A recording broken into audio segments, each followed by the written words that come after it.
Fit sana. Yeah.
Morning, Claire. Claire von Trues. It's a good morning from Africa. I think you're not in Africa. It's good to mention that. Ah,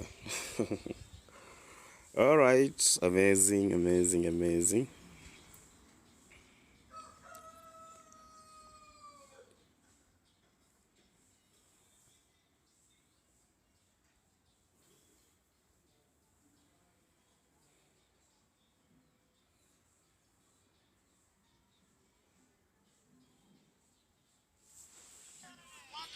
Wakati watu washaekwa kwa gunia, ndio kome una resign.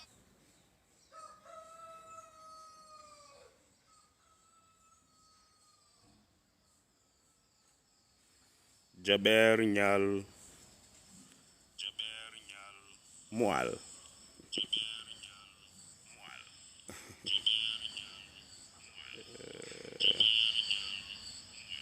Sorry for the echo. All right, all right, all right, all right. How are you doing, my people? Breaking news. Tap the screen. I want to tell you breaking news. Thank you, Claire. God bless. I am glad, I'm glad, I'm glad, I'm glad. You too, I hope you're doing fine. Breaking news, guys. How are you doing?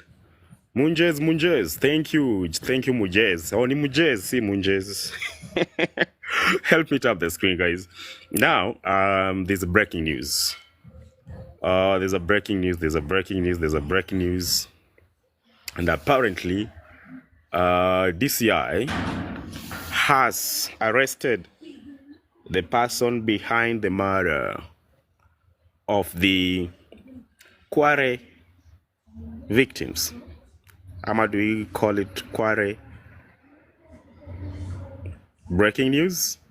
The DCI have arrested, apparently, the suspect behind the Kware killings.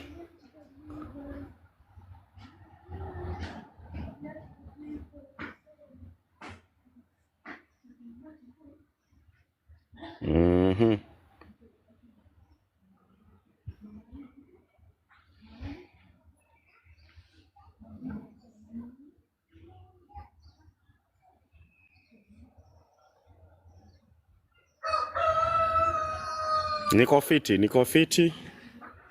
Najikaza, nimeanza therapy. Kwa hivyo naomba Mungu nikuwe salama kabisa. Lakini hata hivyo Mungu ni mwema. Unasikia ni aje? Nasikia DCI wamecapture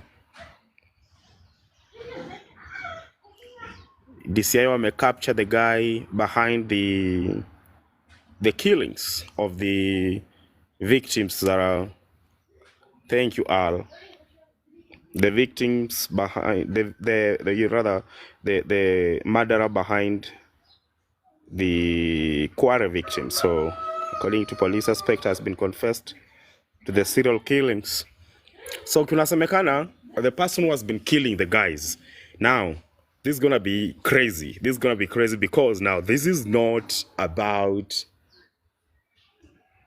the maandamano suspects or maandamano victims.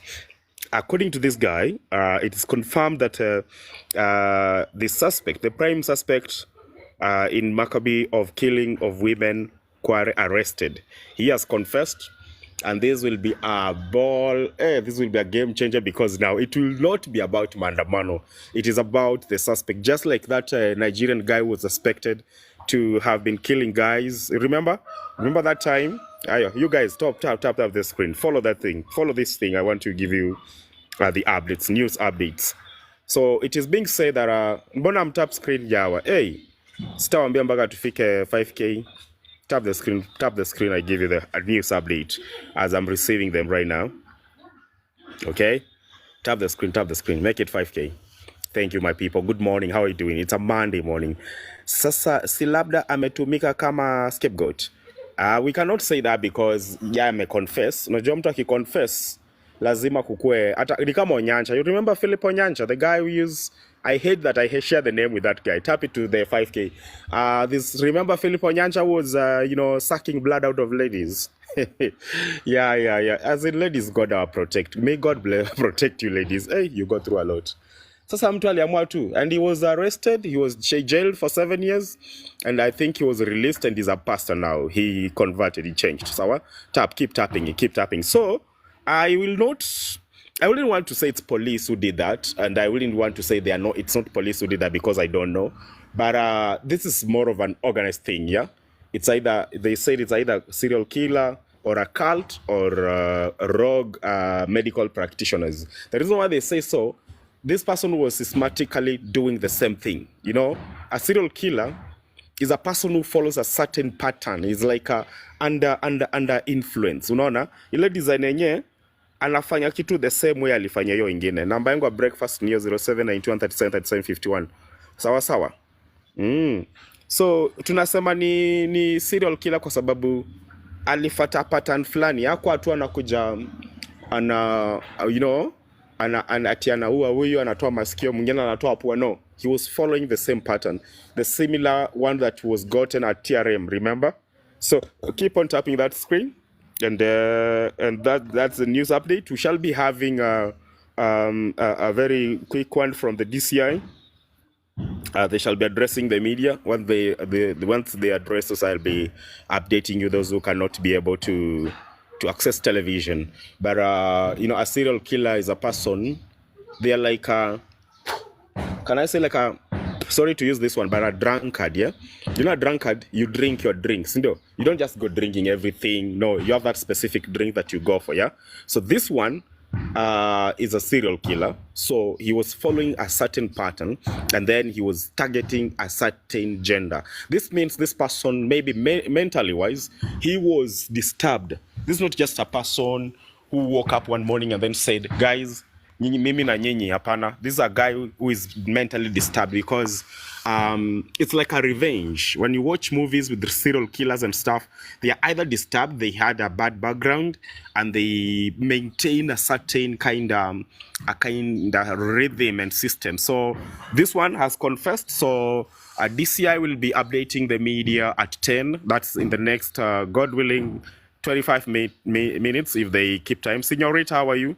Tabi, how are you? I'm glad to see you people. So the news update is the murderer or the killer behind the Kware Dam Maccabee has come out, and he has confessed and is the prime suspect, because this job that maybe he was not doing it alone, and we'll need to know more. And I am glad for the first time, since they have pushed so much to catch him, now they need to push so much that rogue cops who killed young men in the CBD to be also arrested. Sindio, I'm very, very serious, Chepto. Why would I come on media? I know NSS is here. NSS, National Intelligence Security is here. So I can't come here and start now bring jokes. Okay, Chepto?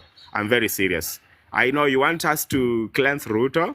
Ruto is not a killer, as much as I'm concerned. But he's leading very rogue people. I hear the other day Sudi was saying it was a coup that was planned to overthrow the government. And now Moses Kuria just came yesterday and confirmed. Keep on tapping the screen banner. When you don't tap the screen, I'll be switched off. Let's hit 5K. Thank you, baby girl, SC John, for following me. So Moses Kuria confirmed yesterday it was a coup. Now, this coup is very funny. It's not from the Gen Z. It's not from foreign powers. It's not from the opposition. It is from the top government officials. They are eating themselves. These guys are eating themselves. Thank you for tapping the screen. Thank you. So my concern is my update, just in case you're joining this, is that the serial killer, the person behind the Maccabee that has been happening over. I think so far they have collected so many bodies, but they don't want to say it as it is because they are afraid of the international media and the advisories, And we saw what happened to Trump the other day. Mimi Pendo, how are you? I'm glad to see you. We saw what happened to Trump the other day, and we were also advising our citizens to be careful when they are going to the US, and be careful when you're in Texas and all those things. But now, on a serious note, the serial killer behind the Maccabee has been arrested. He has confessed to be behind the killings, and the DCI will be addressing the media very, very quickly. Peter, bana, mimi siku kunyima. I am not your wife, kindly. Grow up. Be a man, bana. Hey. I cannot come here to bring jokes. Sawa. Ignore that idiot. Ignore him at all accounts, yeah? I cannot come to social media to come mislead people. Peter. So you behave like that Peter of Jesus Christ. He was grown up. Thank you so much. Let me continue. So, we shall be having the official statement. There's a media invite. Let me confirm it to you. I'm going to be... Si alishutiwa akakufa tena akakonfess. Nani alikuambia ameshutiwa? Am I the one who has said amekufa? Follow what I'm saying, not what you heard elsewhere. Don't put words in my mouth. According to the police, the suspect has confessed to the serial killings. Prime suspect in the Maccabee killings of women, Kware, arrested. So kindly, let's be kind with each other. I am the one who is reading the news, not you. Okay, I know there are those who are sending in the call. I'll be receiving it. Keep on tapping the screen. At 5K, I'll be doing it. So we have seen also Trump aliponea risasi. Tuliona Trump aliponea risasi on the night of Sunday. Is it Sunday or Saturday evening? Let me read you the media statement, the media invite from the DCI. We need evidence kindly. We? Chepto, you, stick on your TV if you think I'm kidding. I am a grown-up person. I cannot come here. This is the letter, National Police Service, Directorate Criminal Investigation, media invite. I'm reading to you the invite. Event press briefing, date Monday, July 15th, 2024, time 10 p.m. 10 a.m. rather. That will be how many minutes from now? 12 minutes or 22 minutes from now. Venue decide quarters Mazingira complex. Contact IP Mwangi. The number is there. And at 10, they shall be updating us. I hope today is 16. Thank you for those. JG, thank you for gifting me. At least there's somebody who appreciates what I do. Those who are following me, thank you. Yes, upcoming news at 10 a.m. Thank you, GP. At least somebody is here with me. Wachana na hawa wamezoea kuingia kwa lives za watu wakitukanana as if they have no other job to do. And why do the bodies have Colgate kwa uso? People, Lily, when you're a serial killer, you have to confuse the evidence. You have to play smart. You have to cover your tracks. Huyo si mtu wa kawaida, huyo ni mtu mwenye ni mbaya sana. Kenyan flag kwa mdomo. Love. Yeah.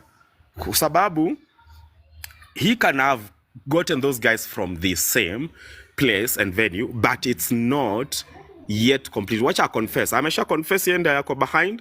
DCI will be updating us at exactly at 10. That is in 20 minutes time. And then it will be happening. Sawa. Let me have this call. Let me receive this call from this person. Gonzalo. Okay, I hope I'm receiving a call of a mature person. Sitaki matusi hapa. Mimi ni mzee.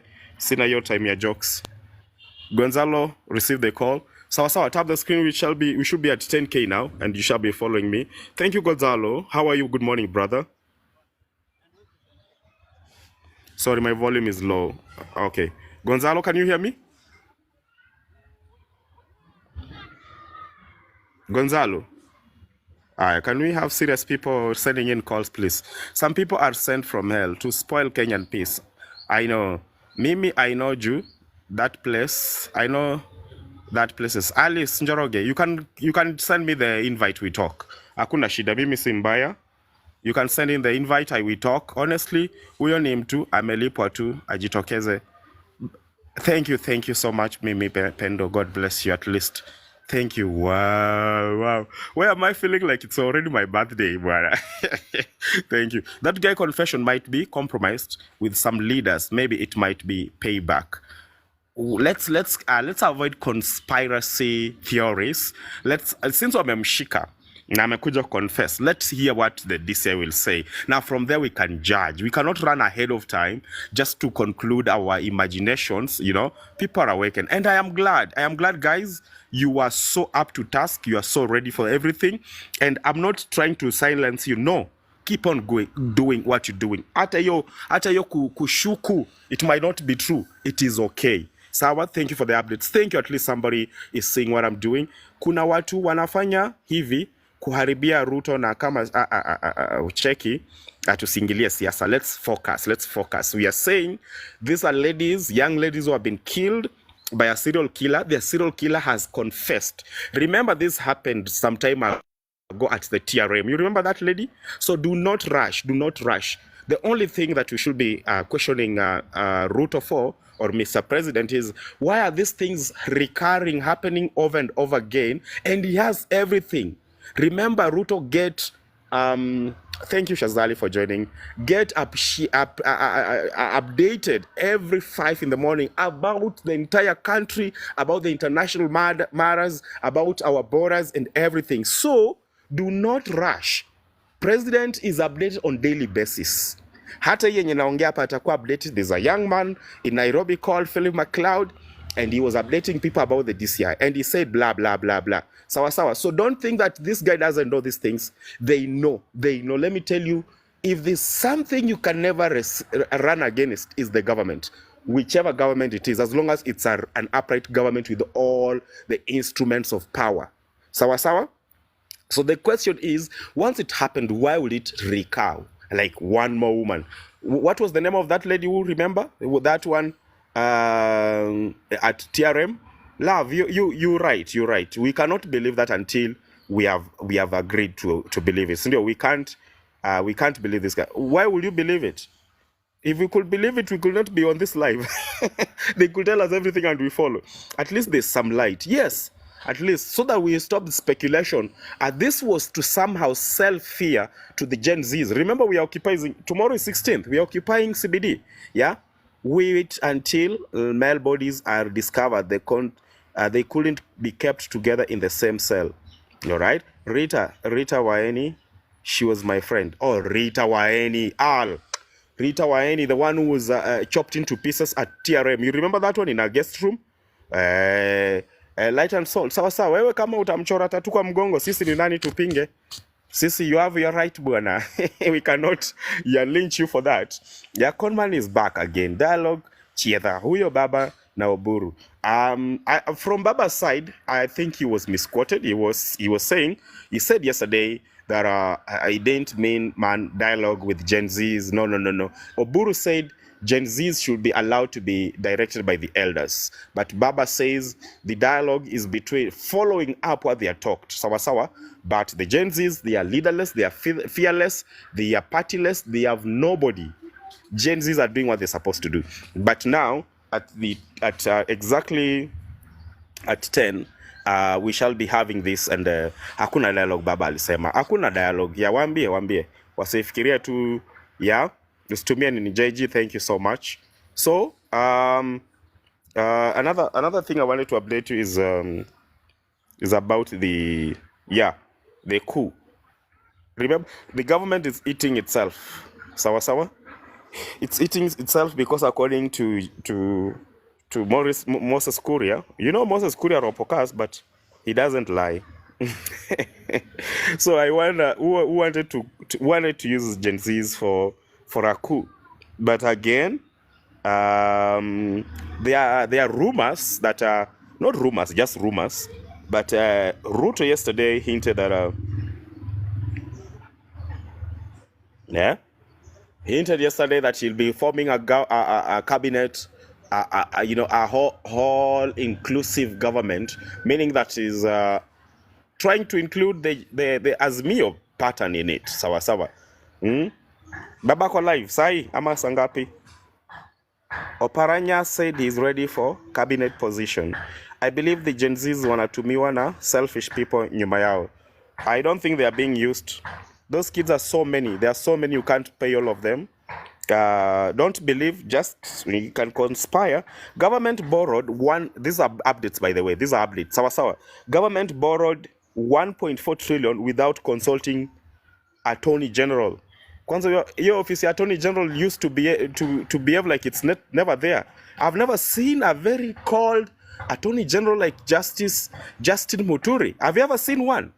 You could think it does not exist. Thank you for following me. Thank you for following me. Because now the reason why these people were not consulting or not following the procedures is because the money they were borrowing was not being used for the rightful thing. And I'm not saying that somebody was jealous about what. No, these guys have been borrowing money and then sharing the money. That's why somebody can tell you they bought a watch at 400. 400. How much was that? 400. How much? 400,000 Kenya shillings, or was it 400? I don't know. I don't want to put words that I don't know. I wasn't on that Obina show, but that's what he said. Sindio, he was bragging, and then the following day, boom, kazi imeisha. So keep on tapping that thing. I'm waiting for this update from the DCI. I want to know why. But now the government borrowing 1.4 trillion without consulting, it was so bad. If you're live on X app, you can follow me there too, or on YouTube. I am Philip McLeod. Philip Media One. Now, this is what happened. Yesterday we were on X app. We had a space with Amerix yesterday night, and we talked in lengthy. And of course, Jimmy Wanjigi gave us update. He said SGR was to be a private project, and it is just a joke that a lot of money was stolen. And another update is polling stations have opened in Rwanda, across Rwanda, as citizens head to polls for presidential and parliamentary elections. So coming all the way from Rwanda, East Africa, citizens will be voting. And we don't know what will come out, but that's what is happening today. And then we have also suspect came within inches of killing Trump, left clueless. Now, the funny thing, this boy was 20 years old. The person who tried, thank you, Rehma. The person who tried shooting at Trump was 20 years old. And the sniper on the roof of the building took him down, all right? So those who doesn't know, I know there are those people who are just, they just live, yeah? They don't matter, they don't care what is happening. Thank you, Rehma. So the suspect, that was, is called Matthews Crook. By the way, guys, talking of Crook, the name that you give your children kindly, can you just be careful, yeah? This guy was called something Matthews Crook. Crook, imagine anaitwa Crook. No, Trump is alive. It hit his ear. It by a whisker he missed. By a whisker. Yeah? Yeah, names have power. Moses Kokach, how are you, my brother? Names have power. And Crook, with all crookedness, he tried to take down a president. Yeah? But who is Trump? After missing, the guy who came with a fist up, the one like for Mandela, the guy was like, reject, Ruto must go, reject. That was crazy. After the bullets, the how do you call them? Not the CIA. Was it the CIA or the other one? The special, how do you call those soldiers that take care of him? The special unit came to, they grab him, they have a unit, and then they grab him and cover him with a lot of hugs. I love the guy. Once he's like, oh, I'm not yet dead. And then he's like, fist up. Do not give up. Fight. Umeona ile video mse anachapwa. Nimeona video mingi, sasa sijui ni gani. This no, the one nimeona niko another news update is there's a family that is seeking help because there's a guy who has been beating an old mother. So I don't know whether it's that one. So sema kama msana chapwa. I'm doing good. I'm doing well, brother. It's been a while. Okay. So President William Ruto is in Nakuru today on a low-key visit. A low-key visit packed with the numerous stops. His itinerary includes checking on the progress of Nakuru Bus Park, Nakuru Aldra Modern Market, Njoro TTI in Njoro constituency. We'll also visit the Keringet Fresh Produce Market. Okay, that is Ruto for you. Okay, breaking. Charlene Ruto discloses God called her to work with young people. Wow. Okay. According to Charlene, she has been called by God to. How can I send you the video? That's my WhatsApp number. Mamake, I thought you were sending me breakfast, but anyway, that's the number. Number ndio hiyo hapo 07 91 37 37 51. Okay, kesho akae indoors. Awezi uliona jana alitumia by the way, yesterday guys noted that Ruto was using Gachagwa's car, and it reminded me, remember when Ruto was going to the US, it was days after Rais. You remember Raisi? Raisi is the president of former, late president, not just former and late president of Iran.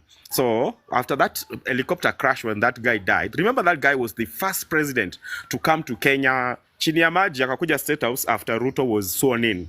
I remember, and Iran is a very, very, very, very staunch enemy of Israel. Alafu, this guy died. Ruto didn't use KQ. You remember, Ruto didn't use KQ to go to... He didn't use the normal transportation to the US. He hired a private, very expensive, a lot of dollars jet, you know? You remember? The only thing I can say to Gen Z, our country is bigger than anyone. Waende kwa dialogue. Waende aje. Light and salt. You so much into this UDF thing. Can you focus for once? For you to go for a dialogue, you need to have a leader. You need somebody to sit on the table. They'll not be talking with the ghosts. Sawa sawa. Gen Z said we need finance bill down. It was down. It is down. They said we need a cabinet down. It is down. Sawa sawa.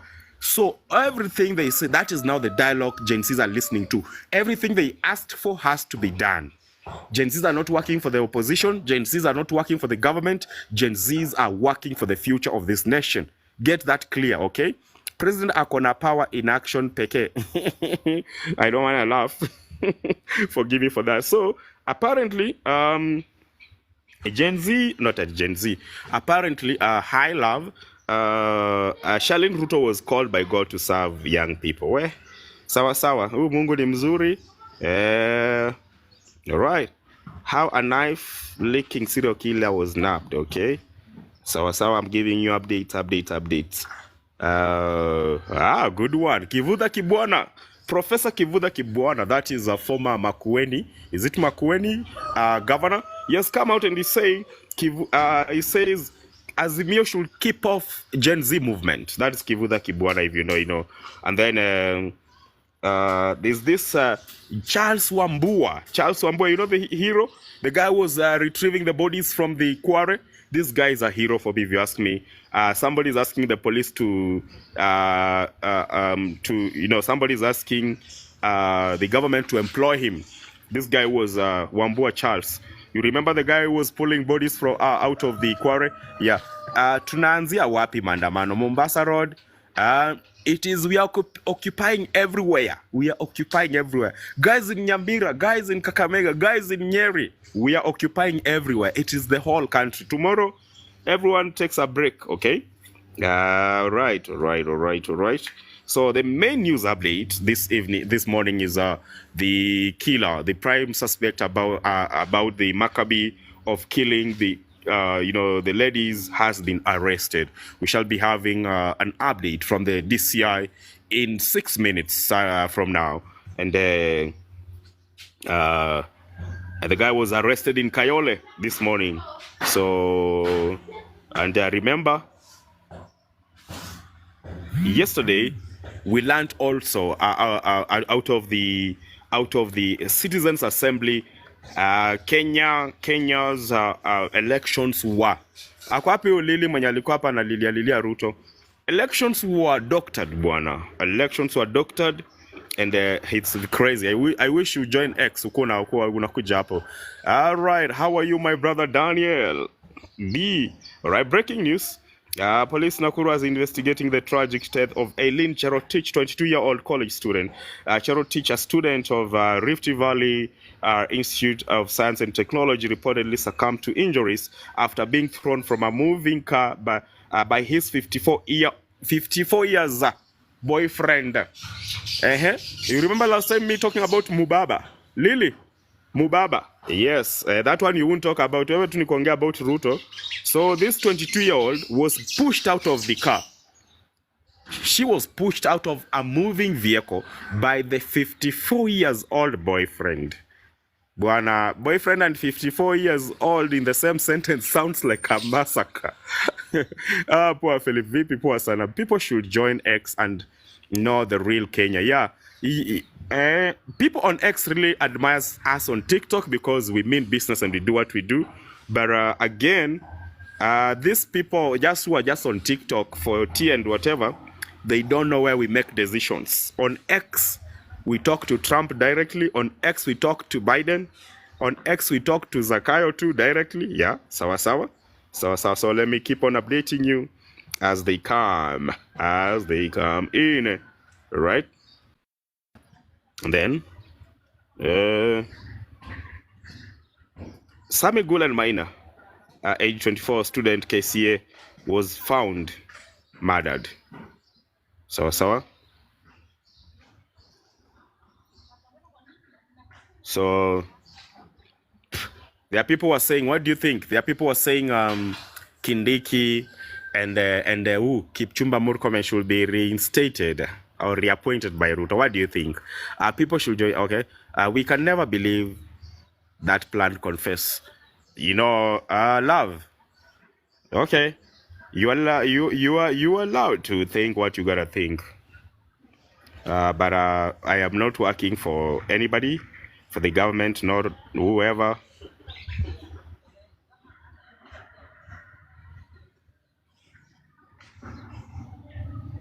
All right.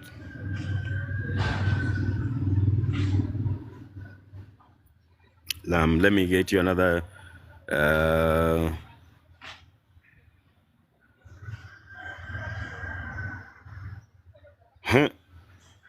Nilipost on my X app said kama Gen Z wamefanya hivi. There's a video of an alpha generation I posted and said how sasa ndo watacommit coup, wachana ya mchezo hii.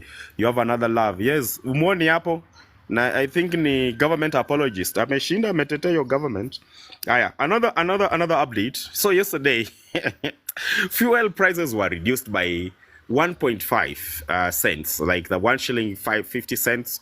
And then the funny thing is they increased levy by 7 shillings from 18 to 25. Road maintenance levy from 18 to 25 shillings per liter. Now, what I'm wondering is, wait, there's a law about levy. You can't just increase levy. You have to, the parliament has to pass the motion, all right? Kindiki alikuwa anachapa kazi. Alikuwa anachapa kazi gani Shazali? Kama alikuwa anachapa kazi, mbona wale cops wenye waliua watoto kina Rex, the cops who shot the kid 8 times, the cops who have killed people, in short, have not been arrested. Why would how do you call him? Why would Japheth Kome resign if Kindiki was doing job? Remember, these are people coming from the security and internal security, apparently, and judiciary belong to the same community. That's Meru community. So if he was working, why aren't we seeing the police? In fact, the police who joined the Gen Z is it Samuel Mwangi? In protesting, he has been demoted of duty and is on half salary. So if at all Kindiki was working, why would we have those guys still loitering here? Now it's going down where? Now let me give you a good update. Yeah, tap that screen. Good update. Abigail, good morning, baby girl. I've seen you. I'm glad you're here. Kesho Kila Mahali is occupied. We are occupying. Now, before even we occupy, let me read you a press release. With the people now, we have released subject forensic audit of Kenya's public dates. Now, this is where this is where sweetness is, guys. Tap that screen. We should be at 10K. Tap that screen. Now, I'm reading for you. Let me expand it so that I can see the letters clearly. We the people right to inform you of the findings. This is the letter to IMF, by the way. We the people are right to inform you of the findings from our recent forensic audit of Kenya's public dates. Our comprehensive investigation has revealed that Kenya does not owe any outstanding amounts to the International Monetary Fund, that is IMF. Our audit meticulously scrutinized all the relevant financial records, loan agreements, and repayment schedules. We ensure that every aspect of our analysis was conducted with the highest level of accuracy and integrity. The results indicate that Kenya has fulfilled its financial obligations to the IMF and currently holds no outstanding debt to your institution. In light of these findings, we respectively request the IMF acknowledge this audit and restrain from further claims of interventions related to the alleged dates. It is crucial for the sovereignty and economic stability of Kenya, and all parties recognize the state of our financial affairs. We appreciate the IMF's role in providing financial assistance to the nations in need. However, it is equally important that such relationships are based on accurate and transparent information. We trust that you will take findings in accuracy and adjust records accordingly. Please do not hesitate to contact us if you require any further details or wish to discuss this matter in more depth. We look forward for prompt acknowledgement and cooperation with the people of Kenya. Now, this is a press release. It has been good morning, Mr. Me. Good morning, Wagumba. That is the news now update reaching my desk.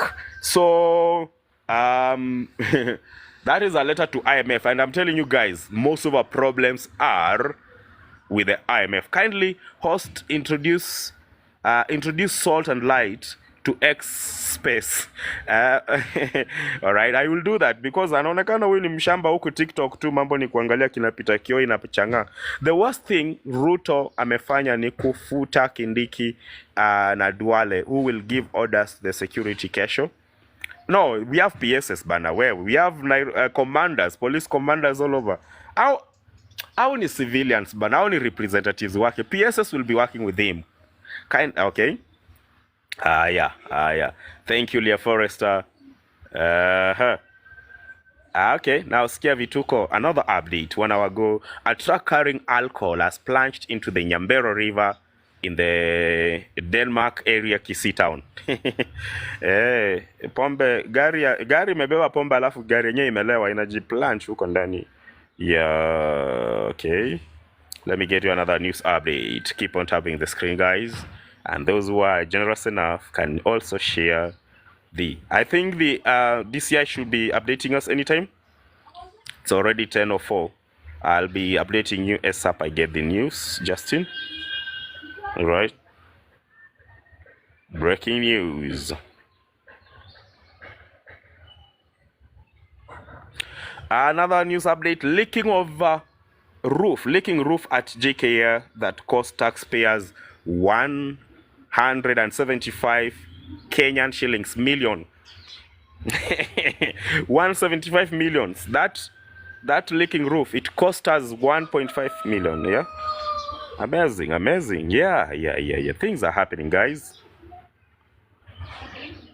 Things are happening. And congratulations. Who won the Euro?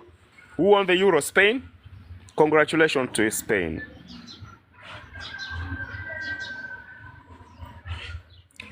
So let's wait the update from the DCI. At 10, it's 10:05. I hope they are doing it because now I'm live with you here. but I can check it for you. Let me check it for you. I'll be checking it for you. Tap that screen, guys. I'll be updating in a few. Philip, the way you're reading news, salute. Thank you so much. Yeah. Number breakfast news. Usijifanye hujaona. Kiambu women rep. Wa Moratha of UDS says they support police brutality. She says police are trained to shoot. Can someone please share her number? Can we greet her? Kiambu wa Moratha. And apparently, wa Moratha says police are trained to shoot. So yes, can someone please salamia her? Ama can I play for you the clip? Listen, she's on record. Wanafaa waheshimiwe na wajulikane, watu wajue polisi ako kazi na kazi yake ni kubeba bunduki. Acha kuenda kuonyesha bunduki mawe. Acha kuenda kuonyesha bunduki kiditi. Ametrainiwa kutumia hiyo bunduki. Na uwezi enda urushie mtu mawe halafu angoje umuue, hata yeye ni mwanadamu. So I am now today standing for the police and saying watu waheshimiane. Na kama hutaki kusumbuana na polisi, enda kazi ama ukae kwako. Lakini kama unatafuta polisi, mtapatana kwa barabara. And I will stand for these boys kwa sababu wanahitaji kutunzwa. Police of this country. Have you heard that? Yeah, apparently police supposed to shoot. According to Amoratha, that's MP, and I'm not misquoting her. She's saying we should not be provoking police, and I'm wondering many times who provokes the police, by the way. Have you ever seen just citizens walking into police and, provoking them? Unconstitutionally constituted parliament passing oppressive bills that serve the interests of global elites. By the way, yesterday in X Up,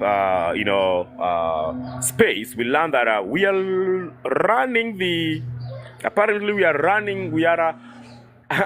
on a foreign policy. Unaona zile vitu zote za majuu ndio zinafanyika Kenya, but our own stuff is not happening because the guy got into an MOU, I think a private one, with the foreigners. Now that's why the agricultural policy laws have become effective. They have passed those laws. If you remember very well, nowadays it's illegal for you to perform your own agricultural activities unless you hold a degree in agricultural matters. I'm telling you, we are sold. We are sold and we are slaves. Sorry to tell you that, but that's what we learned yesterday. In short, they are happy with what is happening in our land. Yes. So Amoratha, Ajit tunazamsalamia. Court blow for Ruto Gachagua over tribalism. Remember, KRA is constituted of only 2 tribes. 60% of KRA staff members are from 2 tribes. I think you know them. Yeah. So I remember last week the court ruled the affordable housing levy unconstitutional, so that project should not be happening. But it gave CG how many days? 14 days to petition. To petition. It's police provokes youthful. So this was Amoratha lady. I think when Kiambu people will be going to vote again, they shall reconsider kumsalamia huko kwa voting. Ama tukipata IBC, those are the people we should be recalling, yeah? Yani there's a mother somewhere who is mourning their children, like that mother of 12-year-old in Rongai. And then you come here telling us the police are trained to use the... Seriously? Now, if everyone starts using what they're trained to use, will we have a country? The chef is used to use a knife. Just like that serial killer who has been chopping ladies into pieces. So maybe he's a former chef somewhere. Watu wanafaa kufikiria kitu wanaambia watu huku nje. Another news update, international one. Elon Musk supports Trump now since the murder. All right? The attempted murder. Okay? Elon Musk now supports Trump. We say let me get you another news update.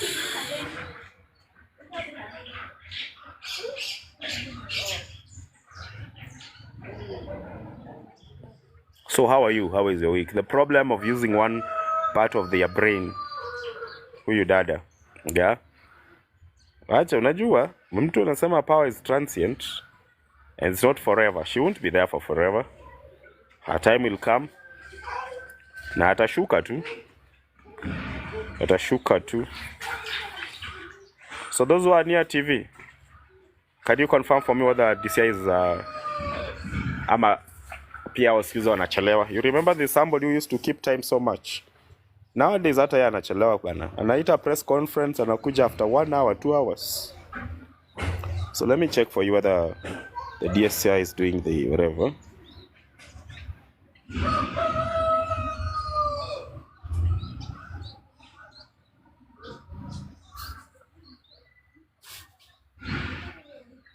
No, I haven't seen any update from DCI.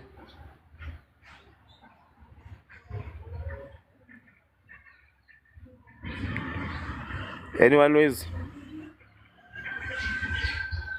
ongoing news of Kware? Can you see it? GP, can you see it? Do you have the update now? If you have it, let me know. That was my main update, by the way. What was fitted na kuja hapa stories za Jaba? Let me know. So I think that was the update. You're gonna get the main update from the mainstream. Meanwhile, how is your week? I hope you're good. And I want to tell you, be ready. Picketing is your constitutional right. Alright, somebody amesema hakuna dialogue. Picketing is your constitutional right. Thank you for those who are gifting me.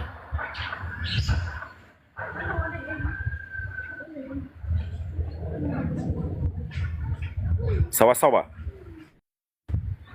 Police are killing innocent people. You know, the problem with police, I'll be coming to that shortly. Let me finish this.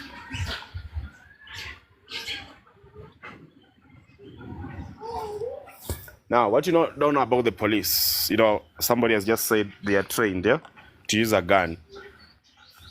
Now, the police are trained or are taught that we are their enemy. Sawa sawa? The police knows we are their enemy. Police are taught that we are their enemies. So, ama niseme na Kiswahili. Nyaronagi, toto seme, how are you? I am poor, niko poa sana, yeah? So police wametrainiwa sisi raia, sisi ni adui. I'm telling you the truth. So since we are adui to police,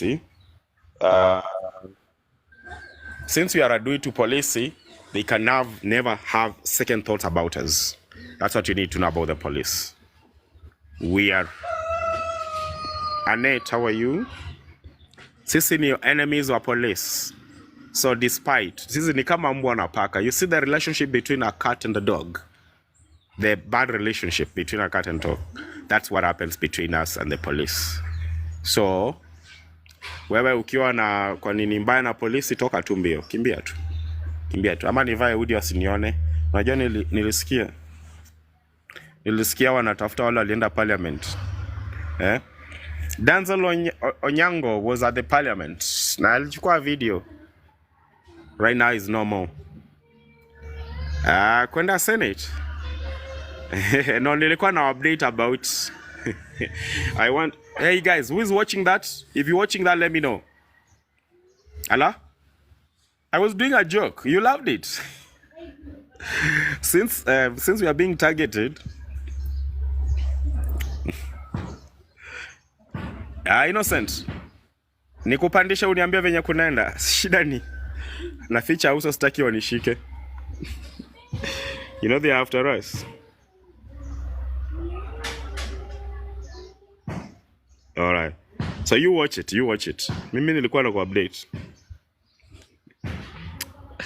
Lakini nakuwa na jokes zingine. Soprano ikindiki. Yeah. So you learn, let me know because now I'm updating you. I can't do that. Let me bring you more updates. And at least 3 of them and then I finish. Sindio?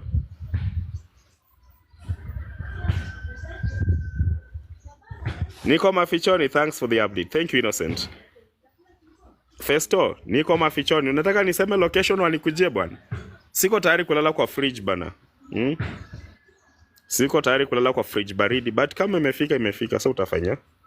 Kama Mungu alisema ni hivyo, ni hivyo. Kiuna ameenda, Majanja ameenda. And life is not permanent.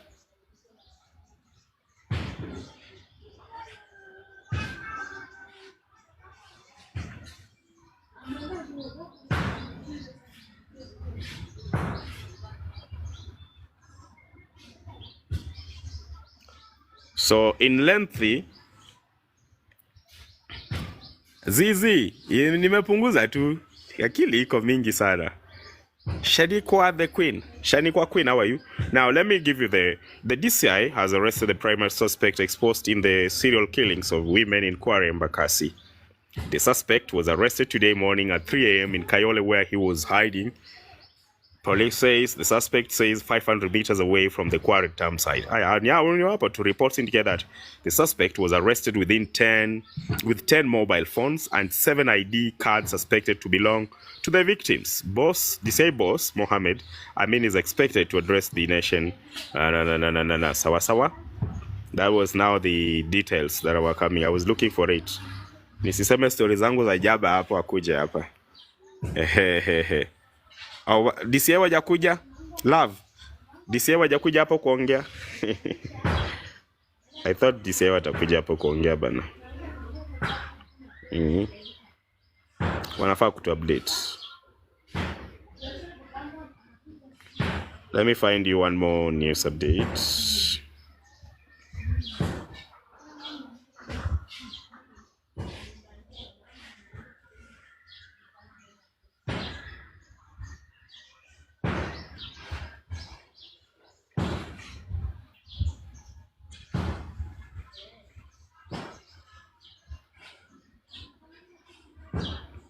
Everyone is asking Raila to keep off.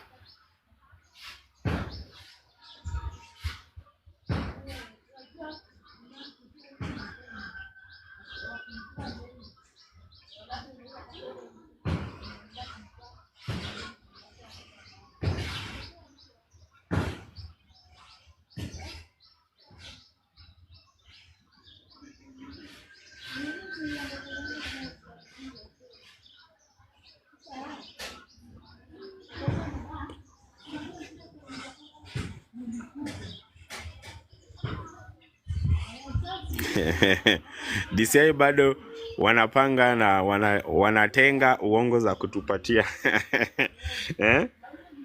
Walisema 10. Siku hizi bwana hii Kenya. Do you remember Uhuru? If Uhuru said 10, ni 10. Get a VPN, occupy everywhere. I need a VPN. Nani atanipea VPN? Juvenya kunaendelea hii Kenya bana, naweza update tu vizuri. Alafu mwanza kusikia natafutwa.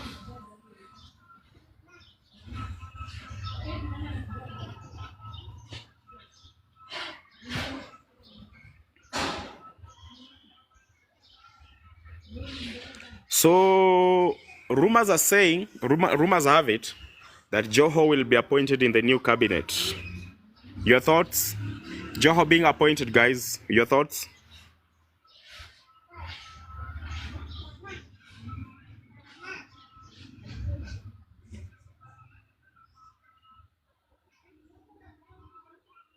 And then let me give you another update. On my X app, I usually tell you I am a man of tradition. I'm a cultural man, and I believe in our roots. So coming Joho, okay, somebody. Joho tena, it's a no, all right? No, rumors have it, they want, Ruto might be appointing Joho to the new cabinet. I don't know your thoughts, but remember Joho was to be Land CS in the Azmio arrangement. So I don't know. But if you asked me, if Ruto wanted it well, he should have taken the way of Uhuru doing stuff. Uhuru was working with the technocrats. Uhuru was working with smart people, geniuses. That's why Uhuru was smart,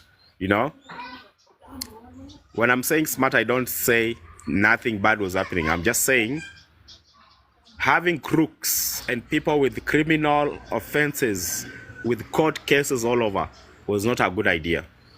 You need smart people to work with. Is it that serikali ni mkate nusu? Pana. Okay, inaweza kuwa nyuma curtains, but real mkate nusu supposed to be updated to Kenyans. Sasa hiyo hatuwezi sema ni mkate nusu. Remember, mkate nusu was a handshake. Now, Baba gave us another expose. He said they invited Baba at the State House for that signing of the IBC law, like bill into law. Baba refused. And then Kalonzo cornered Baba to take him to KICC. Ilikuwa plan ya Baba kukwenda huko, by the way. Unaona? Ruto alipea mabeshte job, wakames. That's what works. Now, usiseme tu mabeshte bana, tumia the real words. Real words. If KRA is full of just two communities, you know what I mean, yeah? So the apex of impunity and nepotism started with Ruto himself. And ndio kina Mramba. If it wasn't for that, angekuwa tu sawa. Mali tumefika, we just want a clean state at all cost, not the old goons. Of course, it's a new beginning, all right? It's a new beginning. Somebody was asking us if Ruto resigns, then who next? According to the constitution, of course, the speaker can be in charge for 60 days or the army for 60 days. And then we have a re-election. So let me get a news update. And by the way, Gachagua and Ruto are back on the top of the vehicles. Right now, they are inspecting bus park in Nakuru. The campaigns are back to tell people don't occupy anywhere. I hope kesho wafanye hivyo tuone. The best option we need to refresh our country. Yeah, kila mtu arudi kwao. Tufagie nchi, si ndio?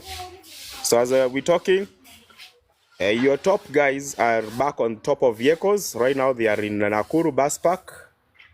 Yeah.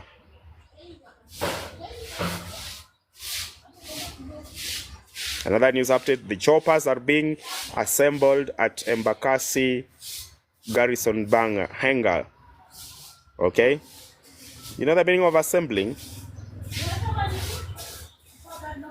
I don't know, it's a symbol of putting them together. I'm assembling of parade. But meanwhile, if you missed it,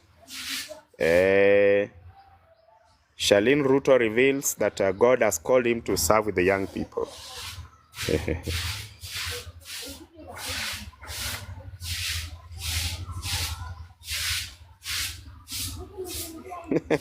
Another news update. The fake Kenyan lawyer, Brian, who won 26 cases before he was arrested to court, he presented himself and won the case. He's now a free man. Your comments? You remember Brian Mwenda? Brian Mwenda was, he won 26 cases as a fake lawyer. Now, after winning these cases, he was arrested. And now, he presented himself in the court after being arrested, and he also won the case after being arrested. And he's a free man now. Alright? The guy is a genius. He should be in our cabinet. We don't have a government to have a cabinet, bwana. Sasa kwa cabinet atafanya nini? Now, let me tell you guys what you don't know about working with the regime, yeah? Or working with people. You see things clearly when you're outside, like right now. When we're here, we are seeing the problems. You're seeing things clearly and we can correct them, yeah? But once you join them, you become one of them. Sawa sawa. They will give you money, they will give you stuff. If you refuse, they'll finish you. If you take the stuff, you become a guilty member of the party like them. So whatever you do can be used against you. There's an opposition, or Azimio MP who was arrested with fake money.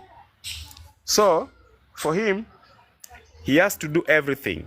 He has to do everything he has to support everything that the government does, so that he's in good books.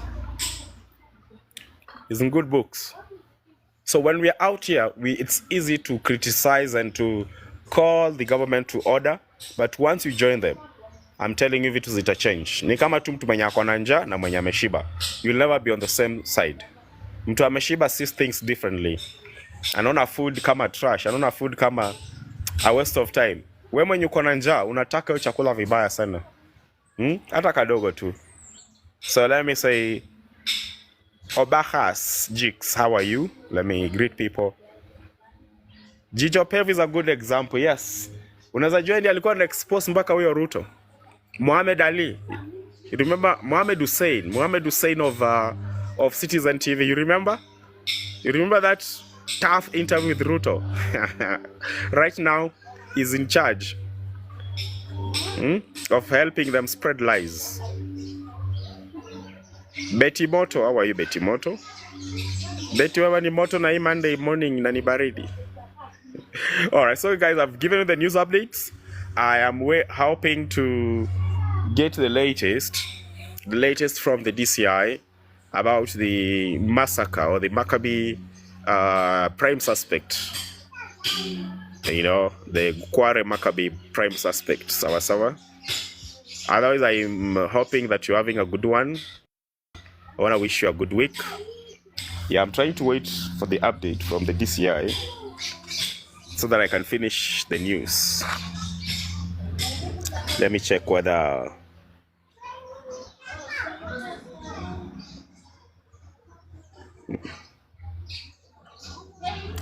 funny enough, in Kenya, there's some people who are paid to trend a hashtag ati Ruto must stay. Imagine. That is how people can be petty, yeah? There's a hashtag trending ati Ruto must stay. I mean,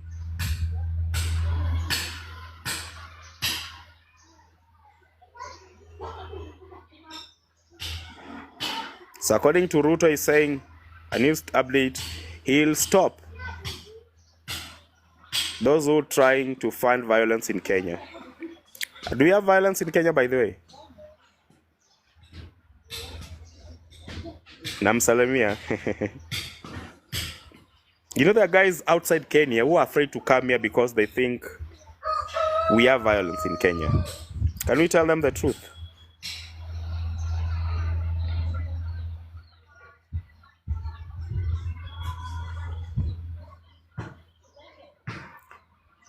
And news just coming in. Can I shock you guys? Breaking news. Tap the screen. Breaking news. Abigail. Kware Dumpsite has been set on fire. All the bodies have not yet been recovered. We do not have a country here. Sawa. Kware Dumpsite is on fire right now. Do you know what that means, Abigail?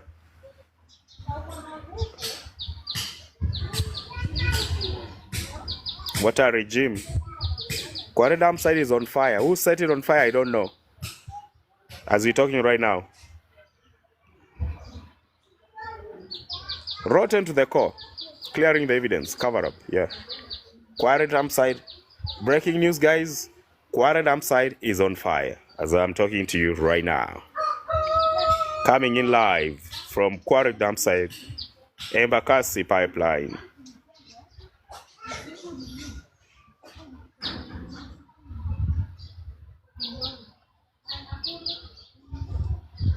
Breaking news, Kware Dumpsite is on fire.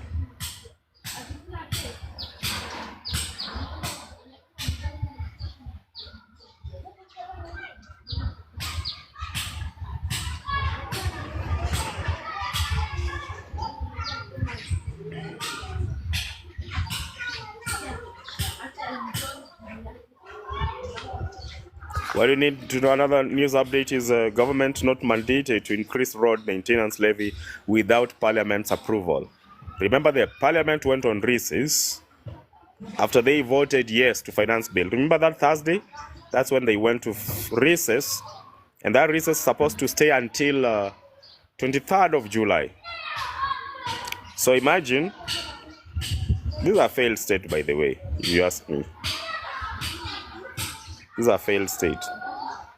Because how do they just pass laws without the right channels? The parliament is on recess, na watu wanapitisha nini levy. They didn't realize they are making things worse. I'm telling you that that's a good reason to why people should be going to the streets tomorrow.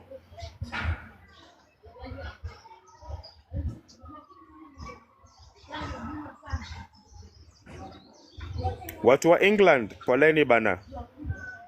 I just support Chelsea and that's it.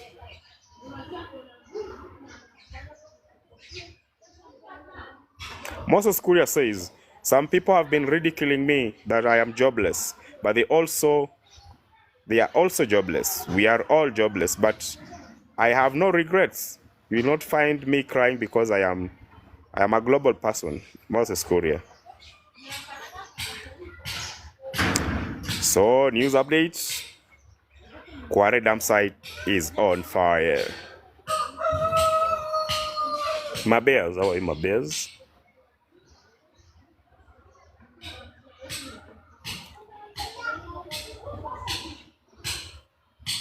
Most yeah.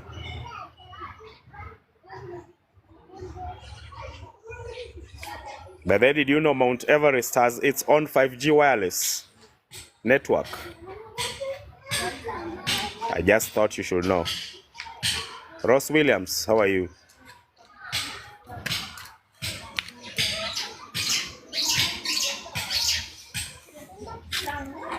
So, Kware Dumpsite is on fire, guys.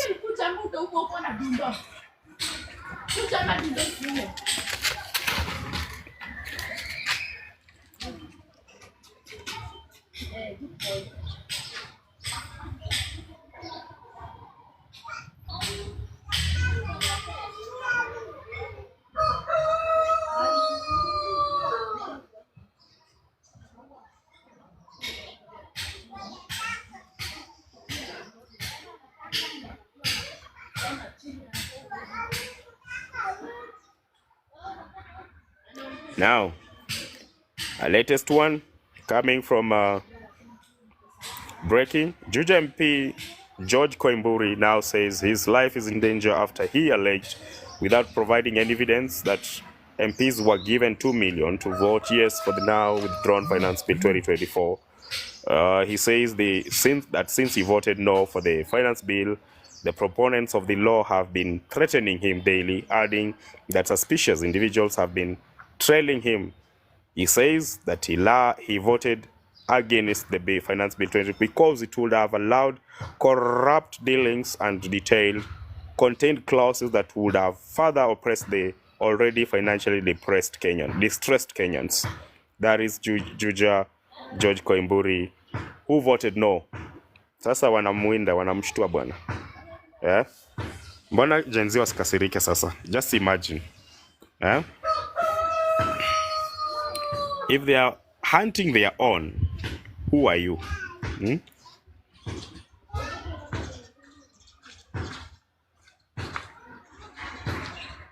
So where is Suneka? News update.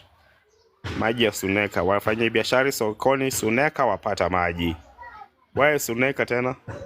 Wa Kenya.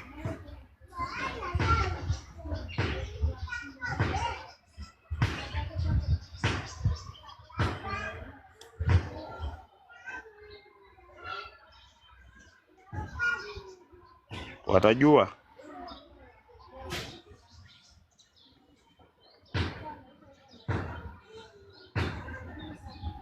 So Kware Dumpsite is on fire. We all know what that's supposed to mean.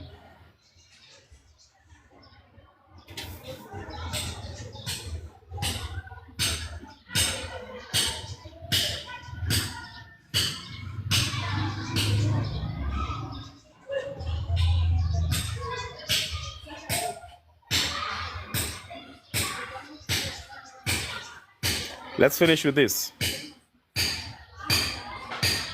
one has ever looked keenly or talked about Smartmatic and how Kenyan data is diverted and changed. Or a logarithm is set to change or sway the data.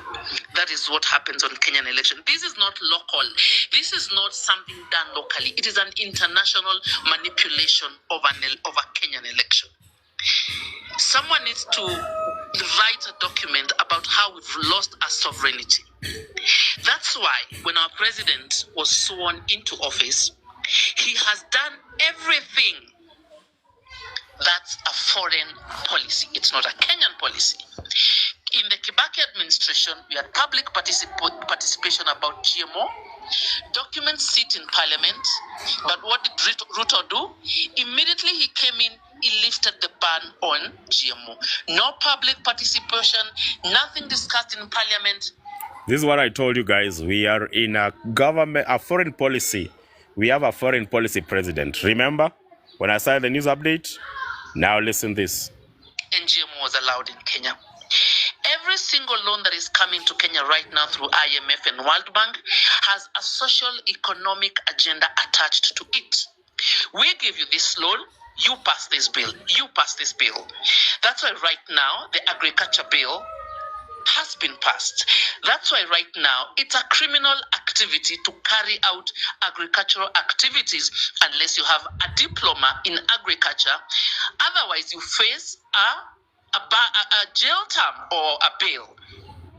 If anyone is willing, lawyers listening to this, please audit every single bill that has been passed in the Kenyan parliament. It's a foreign agenda. It's not a Kenyan agenda. Social economic structures. Like on the 24th of July, there's a case, there are Kenyan agriculturists who have come together who are suing because it's now criminal to share seats in Kenya. These are legislations that have gone through the parliament. That's why I would say this is the worst government I've ever seen as a Kenyan. Because no one cares about the bills they have passed in that parliament. Why is our president jumping as high as the foreign masters want him to jump? Because they played a big role in his presidency. He has no stance to fight for the Kenyan people. That's why he was the best candidate for them. And if anyone feels like my sentiments are not true, tell me one single thing he has done that is good for the Kenyan people. Even this finance bill is all a social economic structure attached to IMF funding. When you study all these things that have happened in this country, you realize the foreign hands in the Kenyan democracy, it is so huge. And I will shock you when I tell you, even on the opposition side, a high level, they always know where the presidency is going. I will shock you to tell you, even Raila knew, let me do this thing to maintain my backyard, to maintain the control of half of the country. He has a big following. Veronica, to control Azimio, to have a big number members of parliament in parliament. But he knew he's not going to ascend to presidency because he sort of lost the willingness to keep fighting because it's a big monster to fight.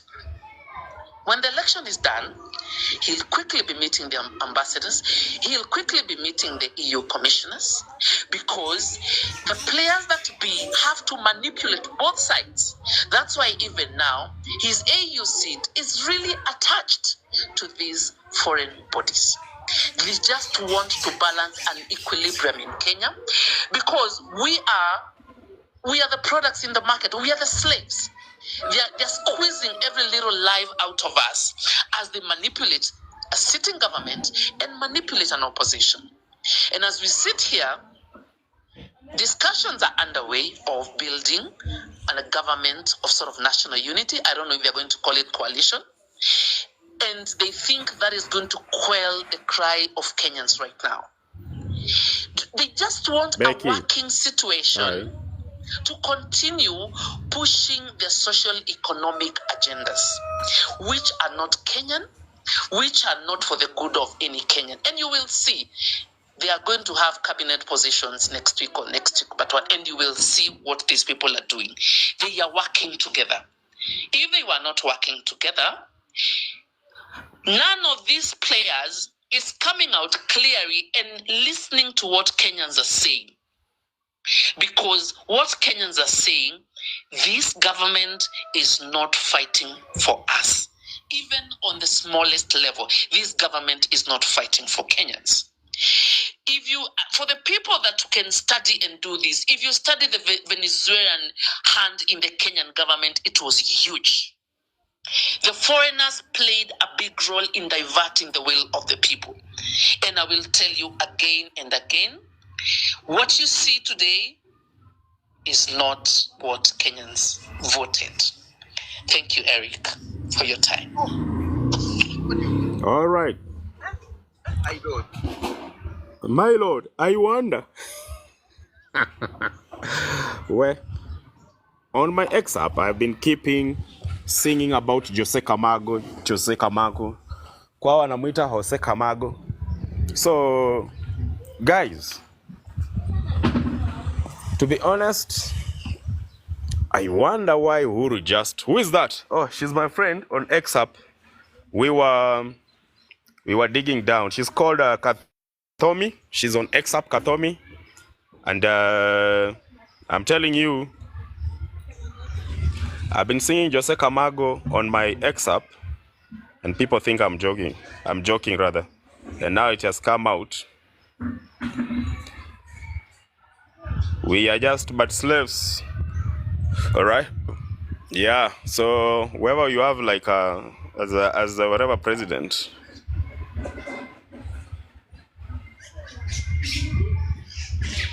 So news update. Ruto is asking young people, Gen Zs, at our young people, please don't allow people to make our country of war, destruction, and chaos. Now alimwambia those Gen Zs are funded. Just do the right thing. Do the damn right thing already. Karen Nyam is more of a socialite than a leader. There are more deserving women. Nadia Mukami. I have that video. I liked it, by the way. She said it all. She said it all. Like, huyo tu ni joka huyo. Exis ni wagani yao? Huyo Ruto ndio Generation X, ndio? Ama Generation X is before. Ama Generation X ni sisi. Now I'm getting one more news update.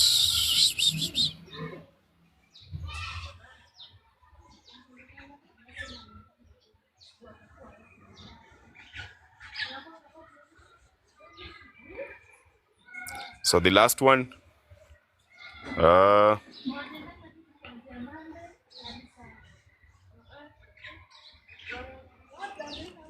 Pastor Ezekiel opened up New Life supermarket. Pastor Ezekiel now has a hotel, a supermarket, a mega church, a mega petrol station. Harvard, that is Pastor Ezekiel. All right. So love, where's my breakfast? I think I'm done with news update. Guys, I'll be catching up with you later on in the evening. My name is Philip McLeod. If he's doing the right thing, no one could be on the street. That is the hard part they don't want to understand. Diana Charop, how are you doing? I hope you're fine. This is Philip McLeod. I was giving you news updates, and I'm waiting for the entire report from the DCI. They were to update us at 10. I don't know what's happening, but the suspect, the prime suspect behind the Maccabee of killing the suspects, serial killer has been arrested, killing the pipeline Kware Dumpsite suspects, victims has been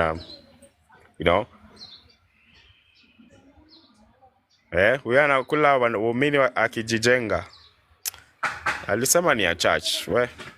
Kenya ni ngumu. You don't know who to trust. But you guys mnaweza ni trust, ndio? You don't know who to trust, you don't know who to follow. All right? So guys, it's been a wonderful time hosting you. I'm going to be meeting you later on in the evening during the sundown. That will be from 4 all the way to 6. And then God willing, from 6 to 10, we'll be having TWD. And then from there, we shall be having me again with Dr. Love. Talk to Dr. Love Phil. That will be from 11 to 1 a.m. From 11 p.m. to 1 a.m. in the morning. Robert, nimekuona. I'm glad to see you. You just popped in when I'm about to say adios, you know? But it won't be of respect if I just saw you and then I leave as if nimeona shetani. So I can buy one more second just to say hello. And I was giving you the news updates. So once it come out, if I'll have to come live and tell you, I'll have to. But thank you so much. You have a good day. See you later in the evening. Sawa? Thank you, Abigail and everyone. God bless.